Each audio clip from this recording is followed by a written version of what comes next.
Hello everyone, how are you to all of you? I hope you all are good. Let me introduce myself first. My name is Rohit Sahu and welcome to all in my YouTube channel G Physics with R Ohid. So let's start today lecture. आज की इस lecture में हम लोग class 10th का chapter 10th light reflection and refraction पढ़ने वाले हैं। तो लेक्चर स्टार्ट करने से पहले हम लोग सिलेबस के बारे में थोड़ा सा चर्चा कर लेते हैं। जैसे कि आप सभी को पता है कि साइंस सब्जेक्ट जो होता है उसमें 3 ब्रांचेस होते हैं। एक तो केमिस्ट्री होता है, फर्स्ट और सेकंड बायोलॉजी होता है और थर्ड होता है फिजिक्स।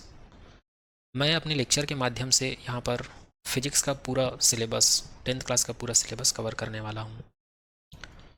जैसे कि आप लोग को पता है CBSE NCERT में साइंस में जो फिजिक्स का पोर्शन है उसमें टोटल 4 चैप्टर हैं, जिसमें से चैप्टर 10 में हम लोग पढ़ेंगे light reflection and refraction, chapter 11 में पढ़ेंगे ह्यूमन आई, चैप्टर 12 में हम लोग पढ़ेंगे इलेक्ट्रिसिटी और चैप्टर 13 में पढ़ेंगे magnetic effect of electric current. तो चलिए आज की इस लेक्चर में हम लोग चैप्टर 10 स्टार्ट करते हैं, लाइट रिफ्लेक्शन एंड रिफ्रैक्शन। तो चैप्टर 10 का पहले सिलेबस देख लेते हैं कि आगे हम लोग कौन कौन सा टॉपिक कवर करेंगे वन बाय वन। ओके, सबसे फर्स्ट हमारा जो टॉपिक होगा वो है लाइट। लाइट का डेफिनेशन क्या होता है, लाइट की कौन कौन सी प्रॉपर्टीज़ होती है, सोर्स ऑफ लाइट क्या होते हैं, medium of light, ray of light, beam of light, ये सारा चीज़ हम लोग आगे चर्चा करेंगे जो कि लाइट से रिलेटेड टॉपिक है। इसके बाद इस चैप्टर का हमारा जो सेकेंड टॉपिक होगा वो है रिफ्लेक्शन ऑफ लाइट।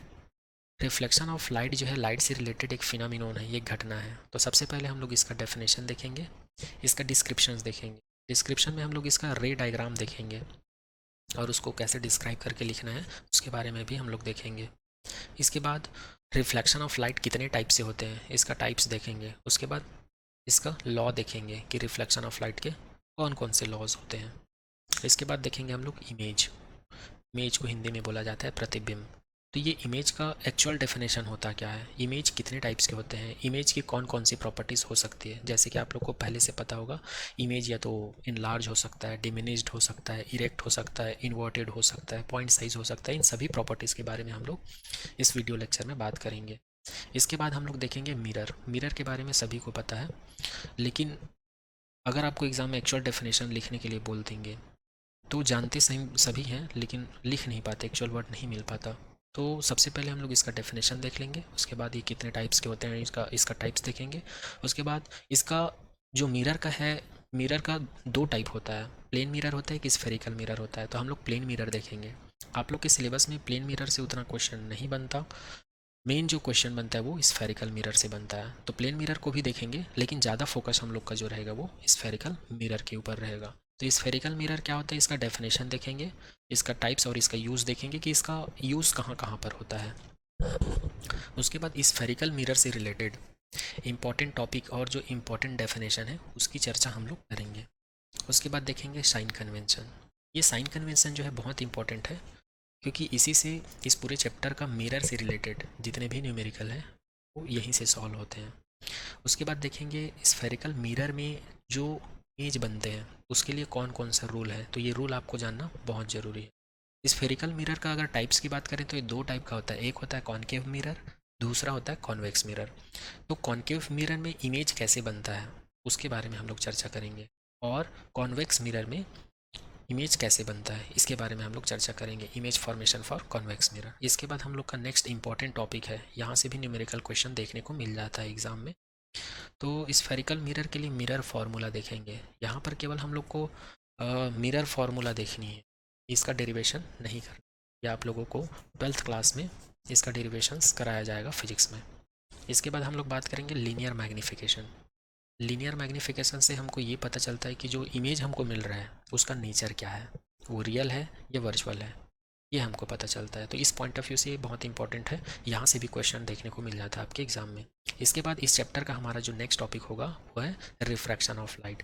ये लाइट से रिलेटेड दूसरी घटना है, ये भी बहुत इंपॉर्टेंट है एग्जाम के पॉइंट ऑफ व्यू से। तो इसके अंदर में हमारा जो फर्स्ट टॉपिक होगा वो है डेफिनेशन, डिस्क्रिप्शन। जितना हम लोग रिफ्लेक्शन ऑफ लाइट के लिए देखें वही वही चीज़ हम लोग रिफ्रैक्शन ऑफ लाइट के लिए भी देखेंगे, जैसे कि डेफिनेशन हो गया, डिस्क्रिप्शन हो गया, case of refraction, law of refraction, तो ये सारा टॉपिक हम लोग कवर करेंगे रिफ्रैक्शन ऑफ लाइट के अंदर में। इसके बाद हमारा इस चैप्टर का नेक्स्ट टॉपिक होगा वो है रिफ्रैक्टिव इंडेक्स, लेंस। अब जितना टॉपिक हम लोग स्फेरिकल मिरर के लिए कवर किए हैं या करेंगे, उतना ही टॉपिक सेम टू सेम हम लोग को लेंस के लिए भी करना पड़ेगा। जैसे कि लेंस का सबसे पहले हम लोग डेफिनेशन देखेंगे कि इसका डेफिनेशन क्या होता है। उसके बाद लेंस कितने टाइप के होते हैं, जैसे कि यहाँ पे दिखाया गया है कि कॉनकेव कॉन्वेक्स, ये 2 टाइप के लेंस होते हैं। और इन दोनों लेंसों का यूज़ कहाँ कहाँ पर होता है, इसके बारे में भी हम लोग आगे चर्चा करेंगे। Some important term and definition, rules for image formation for convex lens, image formation for concave lens, sign convention, lens formula, linear magnification.